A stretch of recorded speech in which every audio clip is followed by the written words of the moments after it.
नगर निगम शिमला शहर में लोगों के घरों के पास गिरे पेड़ों को काटने की मंजूरी दे देगा और इसके लिए संबंधित भू मालिकों को आवेदन करना पड़ेगा। नगर निगम ट्री कमेटी की बैठक में आज ये फैसला लिया गया। महापौर सुरेंद्र चौहान की अध्यक्षता में आयोजित इस बैठक में शहर में गिरे पेड़ों से पेश आ रही समस्या पर भी निर्णय लिया गया है। जो पेड़ गिरे हैं उन्हें हटाने को लेकर भी चर्चा की गई है। ट्री कमेटी 20 दिसंबर को शहर का दौरा करेगी। तो वहीं नगर निगम महापौर सुरेंद्र चौहान ने कहा कि आज ट्री कमेटी की बैठक में फैसला लिया गया है कि नगर निगम शिमला शहर में लोगों के घरों के पास गिरे पेड़ों को काटने की मंजूरी दे देगा। इसके लिए भूमिगत मालिकों को आवेदन करना होगा। यदि गिरे हुए पेड़ की लकड़ी का भूमि मालिक को इस्तेमाल करना है तो उसे सरकार से इसकी मंजूरी लेनी होगी, लेकिन गिरे पेड़ों को काटने व इसके स्लीपर बनाने की मंजूरी दे दी जाएगी। निगम की बैठक में ही 249 लकड़ी के पुराने स्लीपर नगर निगम वन निगम के साथ मिलकर नीलामी करेगा और साथ ही फागली में जो निगम के स्टोर में स्लीपर है उनकी भी नीलामी की जानी है। बैठक में शहर में सूखे पेड़ों को काटने की मंजूरी निगम को ही देने की मांग की गई है। इससे शहर में लोगों के घरों और रास्तों को बचाने का काम किया जाना प्रस्तावित है। इसकी मंजूरी निगम के स्तर पर ही देने की अनुमति मिलती है तो लोगों को बड़ी राहत मिलेगी। शिमला से चमन शर्मा की रिपोर्ट। पिछले मंथ हमने टेंडर भी हो चुका है। हमारा जो नगर निगम की परिधि में जो एरिया आता है उसको लेकर के हमने चाहे वो कॉन्ट्रैक्टर के थ्रू लेबर हायर करनी होती है, हम 50 से 60 लोग इसमें हायर करते हैं और रेता जगह जगह डलवाया जाता है। 15 तारीख की और आज या 1-2 दिन के बाद हम इस कार्य में शुरू हो जाएंगे। जहाँ जहाँ अलग अलग कई जगह हमने डालना भी शुरू कर दिया।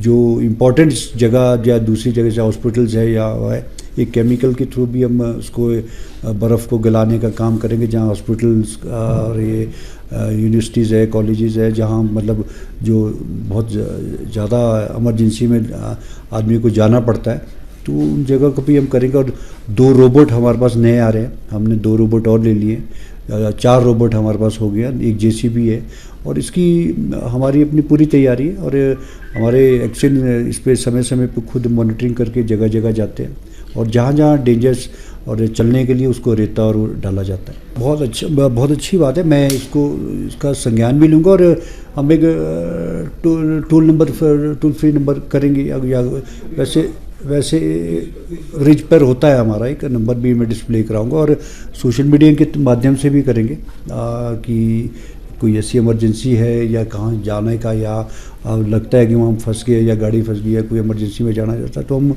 उसको पूरी मॉनिटरिंग करेंगे अपने साथ। हमने ये केसेस सरकार को भेज दिए। जो 150-200 या 200 के करीब हमने फर्स्ट मीटिंग में 161 थे और 25 आज आ गए, 250 के आसपास होंगे जो ड्राई पेड़ है। अब उसमें कुछ इशू ऐसे कि प्राइवेट लैंड पे भी होते हैं और कुछ सरकारी में उसमें भी होते हैं। इसमें इशू है कि कोई CPWD में अब से वो हर्डल हमारे को पड़ता है उसमें कि जहाँ हमारा रास्ता बंद हो रहा है, कहीं कुछ आपने नाले को बंद करना है, नाले को खोलना है, उसके लिए प्रॉब्लम हो जाती है। तो एक दूसरा जो जड़ें हैं, जो बड़ी बड़ी जड़ें होती है, जो उसको लेकर के भी जो मेन रोड से उन्होंने सब जगह हटाने का काम शुरू करवा दिया है। और जो जिसकी बरसात में भी जो नालों में जो पानी आता था वो पानी डाइवर्ट हो जाता है दूसरी जगह, वो भी इशू हमने उठाया। उसको भी उन्होंने इस बात को माना है कि हम इसको जल्द से जल्द इसको हम हटा देंगे। तो हमने डिस्कस की क्योंकि एक्चुअल में फॉरेस्ट हमारे पास तो नहीं है। हमने ये माननीय मुख्यमंत्री के संज्ञान में भी मैंने इस मामले को लाया कि ना केवल शिमला बल्कि पूरे हिमाचल प्रदेश में हज़ारों पेड़ ऐसे पड़े हुए हैं जो ऐसे ही गिरे हुए हैं, जिसको एक करोड़ों रुपए की जिससे हमको इनकम हो सकती है, उसको लेकर के मैंने उनके ध्यान में भी लाया था। और ये शिमला में अभी जो पेड़ गिरे वो भी सैकड़ों में गिरे हुए, तो उसको लेना चाहिए और सरकार के खाते में अच्छा खासा पैसा आ सकता है। तो मैंने ये अपनी तरफ से भी संज्ञान में लाया है। और ये आपकी बात से मैं बिल्कुल सहमत हूँ कि बहुत समय से पेड़ गिरे होते हैं लेकिन वो ऐसा ख़राब हो जाता है, लेकिन उसको कस्टडी में नहीं लिया जाता या उसकी ऑक्शन टाइम पे होनी चाहिए। यहाँ आज हमने ट्री कमेटी की बैठक थी, इसमें फॉरेस्ट डिपार्टमेंट के अधिकारी भी आए थे और हमारे जो ट्री कमेटी के मेंबर है आलोक पठानिया वो भी थे और BNR के, और दूसरा हमारे जो FR के केसेस थे हमारे अधिकारी थे, एक्शन थे। उसके बारे में डिटेल में हमारी चर्चा हुई और कुछ ट्रीज़ जो हमारे पिछले थे गवर्नमेंट के पास गए थे, उसमें आज 25 से 30 पेड़ जो ड्राई पेड़ है उसकी भी हमारे पास एक लिस्ट आई थी, हमने उसको भी रिकमेंड करके गवर्नमेंट को भेजा है।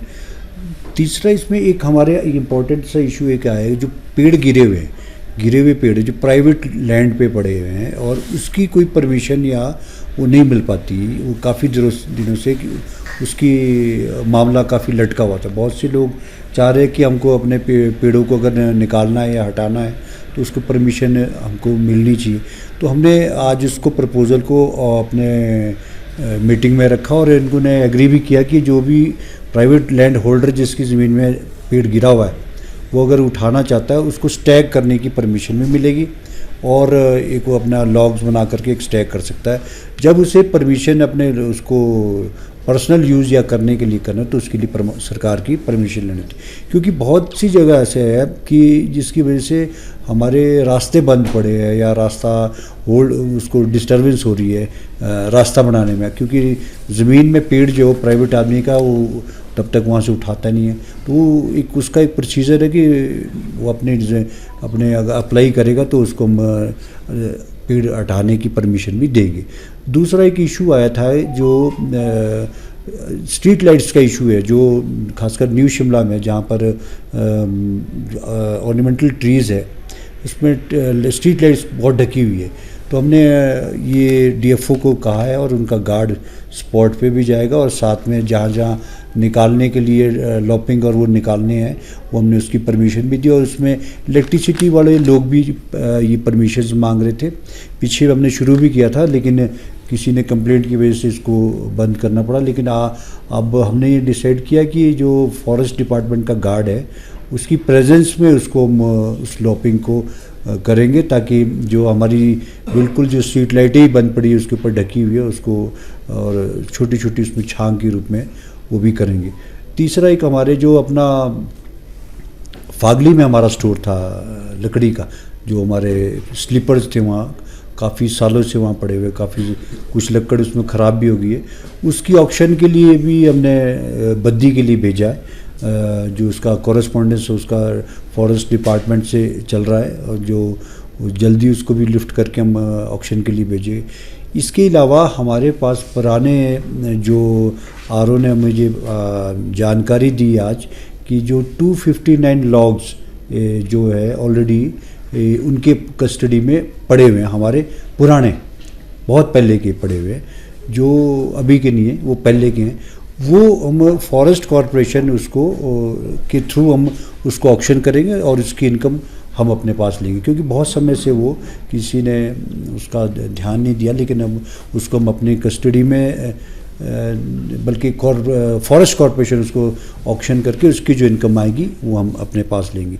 तीसरा जो हमारे नगर निगम की परिधि में जो पेड़ आए थे उसकी हमारे जेईज ने उसकी डिटेल हमने दे रखी है और उसका वो वॉल्यूम बनाएंगे, वॉल्यूम बना करके जो इनकम आएगी वो भी इनकम हम अपने एमसी को लिए लेंगे। ताज़ा खबरों से जुड़े रहने के लिए हमारे चैनल को सब्सक्राइब करें और बेल आइकन को दबाना ना भूलें ताकि हर खबर की नोटिफिकेशन आपको मिलती रहे।